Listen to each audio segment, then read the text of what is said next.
only harmed me, because then again, I entered into another relationship, when I was almost 6 months sober and not dealing with different things in life.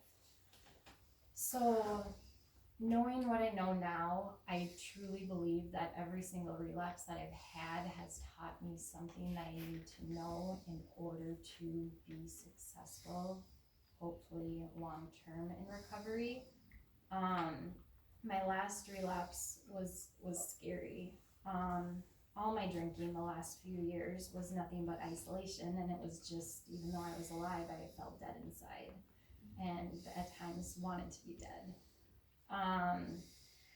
My last relapse tricked myself into thinking I could have a couple beers, which within 10 minutes wasn't enough to ease the pain, so went right back to the liquor store for a bottle, and 5 weeks later, before I knew it, I was in and out of the hospital in detox,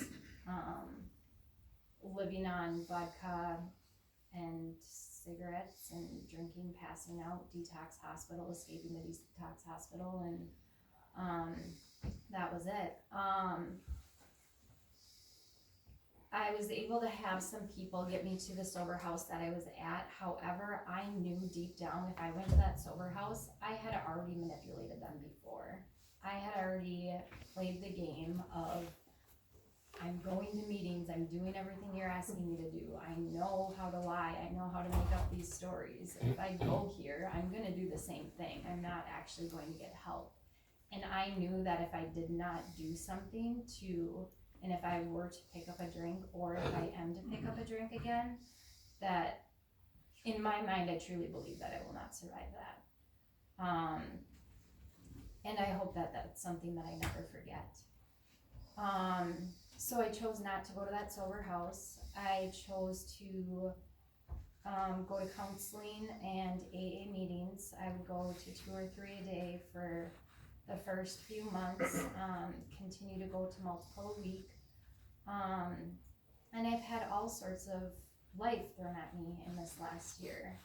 I feel as though a lot of similar things that have happened throughout my upbringing from childhood on up, from my own doing and others as well, have happened in different forms.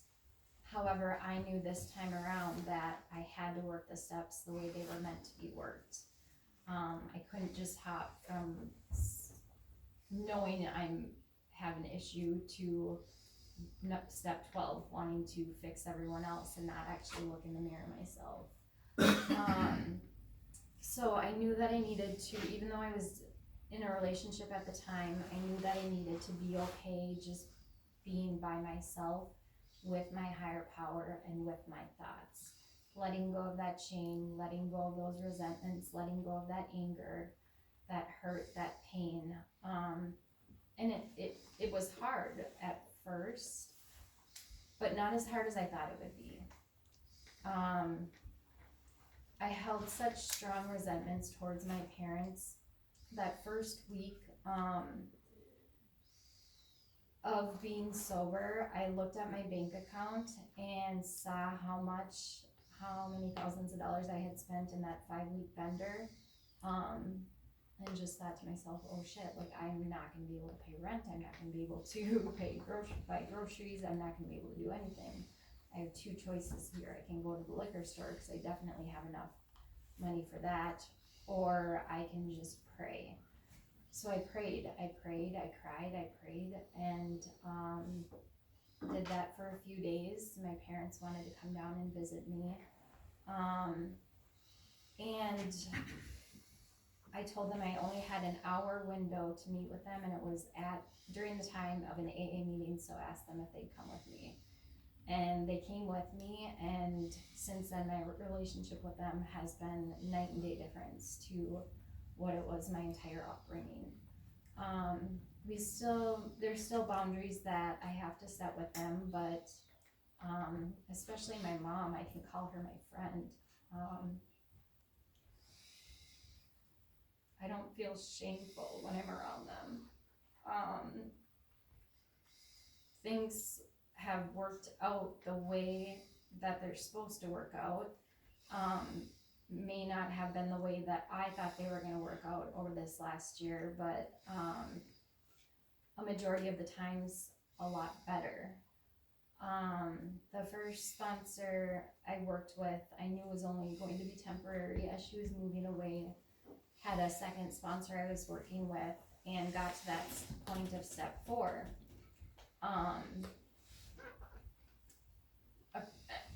And a friend that's in these rooms today had said to me, you know, if you're not ready to do step 4 with your sponsor, feel like you can be honest with her. I'm going to a funeral for a friend that didn't make it, and step 4 is usually where you go back out, and a lot of people don't make it back in. This is life or death, and he had never been that serious with me before, and someone that I respect a lot in the program. So I knew that I needed to make the change and really make sure that I did a thorough step 4 and step 5, which I did right away after that.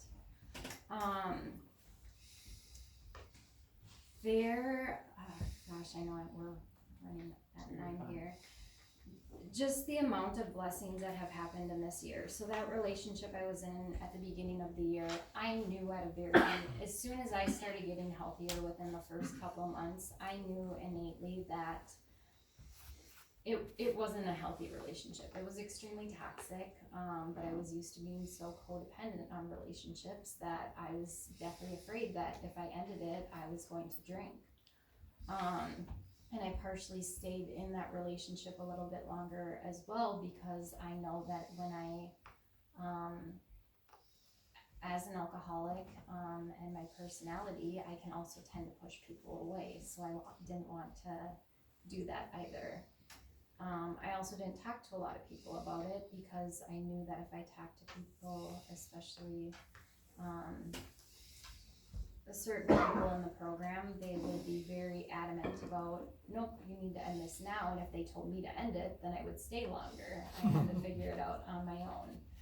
So fortunately, I did end that last spring. And I was terrified that first weekend. I believe it was Memorial weekend. I'm like, I have 3 days. I don't know what I'm going to do. I don't have work. Like, this is going to be terrible. And that Friday night, I threw on a podcast, sat and colored my hair, ended up like chopping the crap out of my bangs accidentally, which was super funny and just, I don't know, just goofy and stupid. But I had a great weekend, and I thought it would be like this long process of having to get through and get over. But fortunately, because of the support that I found in these rooms, sticking with the winners, my gratitude list. So every morning, probably for the last year almost, I do a gratitude list. A friend in the program asked me if I wanted to exchange one, and the first time she sent it, she sent 12. So I kind of assumed that that's what we were going to do. Then the next day she sent 5, and I think I was in a little bit of a funky mood, and I'm like, okay, I can send her like 2 today, that's fine. But I knew those days are the days that I would need to have that gratitude the most. So I made it a point every day to put 12 things on my gratitude list and share that with others. And I think that has, I absolutely know that has allowed me to see blessings in small things. When I'm going through a crap storm in life, I look back on when I tried to take over control of life and situations and see how it turned out, which is usually never good. And what happens when I turn my will over to my higher power, and it's usually really, really great. I was struggling with the place that I was living. I was renting, and it wasn't convenient for my son and I, but financially I just wasn't able to get my own place. Walked out to my car in the parking lot, and it was completely sideswiped. And my first thought was, instead of, which in the past would have been, I need to go to the liquor store, like just rage, anger, frustration, which I can very easily get back to if I'm not in close contact with my higher power. But I'm like, okay, maybe I'll get insurance money, which sure enough I did, and now have a home.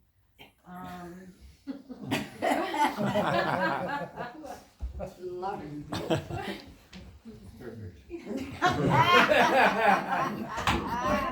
It allowed me to be responsible with that money instead of getting upset about it. And I can still drive my little shitmobile.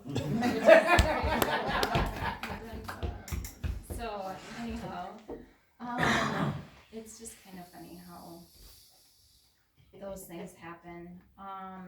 There have been times where I have been where I'll start to veer the opposite direction.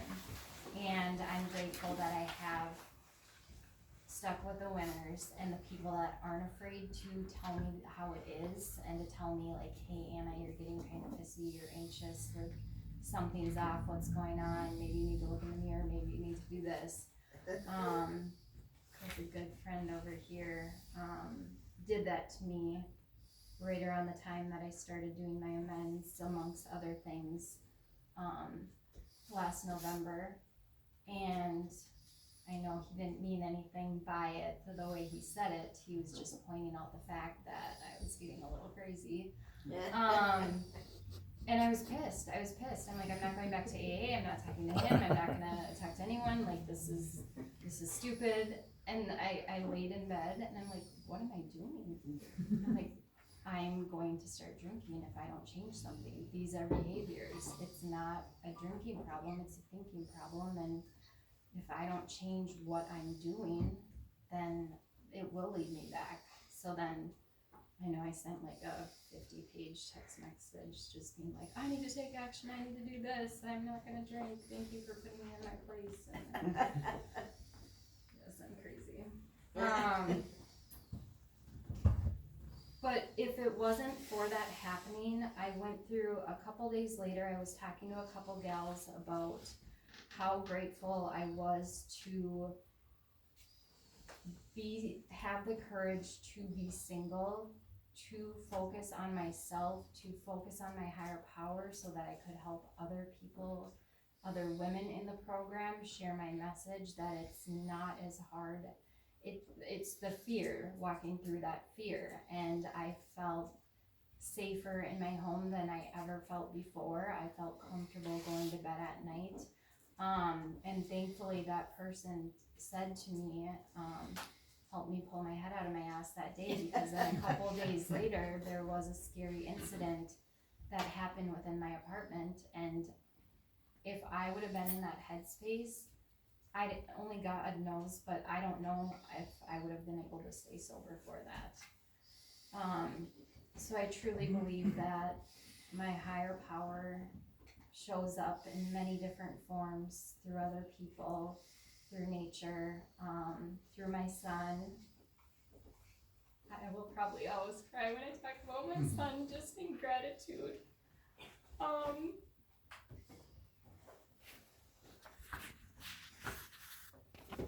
He started seeing a counselor a couple months ago for his own anxieties, and I had a call with her yesterday, and her comments were, when I asked him what he's grateful for, what makes him happy, he said that he likes going to meetings with his mom. His friend, all of mom's friends are fun and goofy and accepting of him, and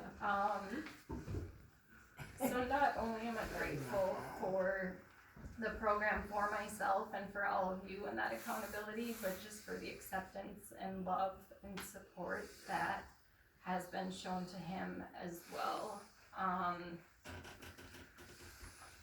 could probably keep on going, but I have to stop. So I am super grateful to be here and to be sober. And with that, I pass.